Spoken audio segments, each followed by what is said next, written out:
satisfacer. Esto toma práctica, intenta escribiéndolo, publicándolo en un blog, cada vez que te encuentras con un problema o necesidad. La creatividad implica, también, una transferencia de conocimiento desde un dominio a otro dominio, y a veces una manipulación de ese conocimiento. Cuando encuentras un vacío en la vida real, ¿cómo has llenado ese vacío o uno similar en un juego en línea? O, si necesitaras limpiar el ácido de una batería, ¿cómo te deshiciste del exceso de ácido en tu estómago? La creatividad, en otras palabras, opera seguido por metáforas, lo que significa que necesitarás aprender cómo encontrar cosas en común entre la situación actual y otras cosas que sabes. Esto es lo que se quiere decir, en general, con pensar afuera de la caja, quieres ir afuera del dominio del problema inmediato. Y la habilidad particular relacionada es la de reconocer patrones. Esta habilidad es difícil de aprender, y requiere mucha práctica, esta es la razón por la cual la creatividad es difícil. Pero se puede aprender el reconocer patrones, es lo que haces al decir que una canción es similar a otra, o cuando tomas fotografías de, por ejemplo, flores o barcos pesqueros. Las artes, muy seguido, implican encontrar patrones en las cosas, esa es la razón por la cual, este año, deberías asignar parte de tu tiempo diario a un arte, música, fotografía, video, dibujo, pintura o poesía. 6. Comunicarse claramente. Comunicarse claramente es, en mayor parte, una cuestión de saber lo que quieres decir, y luego emplear algunas herramientas simples para decirlo. La parte más difícil de todo esto probablemente sea saber lo que uno quiere decir. Pero es mejor invertir tiempo en asegurarse de entender lo que quieres decir que escribir un montón de cosas tratando de dejarlo más o menos claro. Saber qué decir es usualmente una cuestión de estructura. Los escritores profesionales emplean un pequeño conjunto de estructuras bastante estándar. Por ejemplo, algunos escritores prefieren artículos, o hasta libros enteros, conformados por una lista de puntos, como este artículo.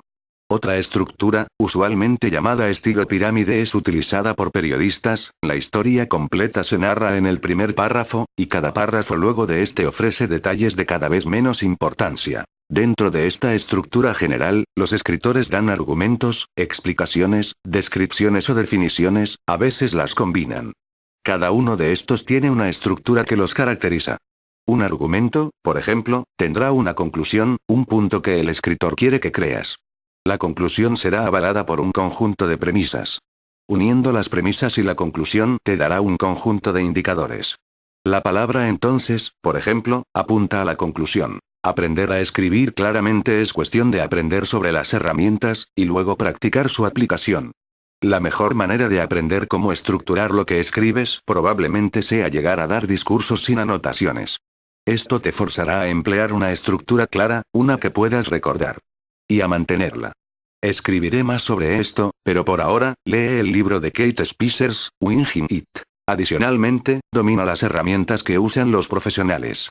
Aprende la estructura de los argumentos, explicaciones, descripciones y definiciones. Aprende las palabras indicadoras utilizadas para ayudar a los lectores a navegar esas estructuras. Domina la gramática básica para evitar que tus oraciones sean ambiguas.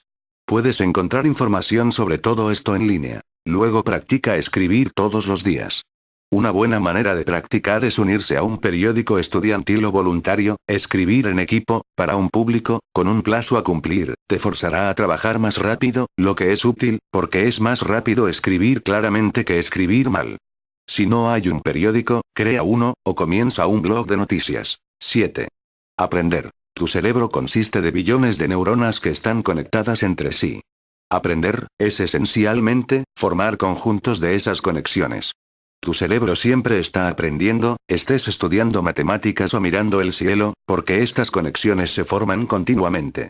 La diferencia de lo que aprendes está en cómo lo aprendes. Cuando aprendes, estás tratando de crear patrones de conectividad en tu cerebro. Estás tratando de conectar neuronas entre sí, y de fortalecer esa conexión. Esto se consigue repitiendo conjuntos de comportamientos o experiencias. Aprender es una cuestión de práctica y repetición. Así, cuando aprendes algo, desde 2 igual cuarto hasta los principios de la mecánica cuántica, necesitas repetirlo una y otra vez, para poder hacer crecer esta conexión neuronal. A veces la gente aprende repitiendo palabras en voz alta, esta forma de aprendizaje de memoria solía ser popular no hace mucho. Tomar notas mientras alguien habla también es bueno, porque puedes escucharlo una vez, y luego repetirlo cuando lo escribes. Piensa sobre aprender cómo lanzar una pelota de béisbol. Alguien puede explicar todo sobre esto, y puedes entenderlo todo, pero todavía debes lanzar la bola a ti mismo miles de veces para que puedas volverte bueno haciéndolo. Debes hacer crecer tus conexiones de neuronas de la misma manera en que harías crecer tus músculos. Algunas personas piensan que aprender es recordar un conjunto de hechos. Puede ser eso, a veces, pero aprender es más parecido a reconocer que recordar. Porque estás tratando de construir redes de conexiones entre neuronas, es mejor aprender conectado a un todo que partes desconectadas, donde el todo conectado que estás aprendiendo en un dominio tiene el mismo patrón del todo conectado que ya conoces en otro dominio. Aprender en un dominio, entonces, se convierte en una cuestión de reconocer ese patrón. A veces los patrones que usamos son muy artificiales, como en todo buen muchacho merece un dulce every good boy de Service Food G, la oración que nos ayuda a recordar notas musicales. En otros casos, y más útilmente, el patrón está relacionado con las leyes de la naturaleza, principios lógicos o matemáticos, el flujo de la historia, cómo algo funciona como unidad o algo parecido. Hacer dibujos usualmente ayuda a las personas a encontrar patrones, que es la razón por la cual los mapas mentales y mapas de concepto son populares. En efecto, deberías tomar el estudio de matemáticas, historia, ciencia y mecánica como el estudio de arquetipos, patrones básicos que reconocerás una y otra vez. Pero esto significa que cuando estudies estas disciplinas, deberías preguntarte, ¿cuál es el patrón y no solamente cuáles son los hechos? Y hacer esta pregunta hará que aprendas estas disciplinas sin mayor dificultad. Aprender para aprender es lo mismo que aprender cualquier otra cosa. Toma práctica. Deberías aprender algo cada día, una palabra al azar del diccionario, o un ítem al azar de Wikipedia.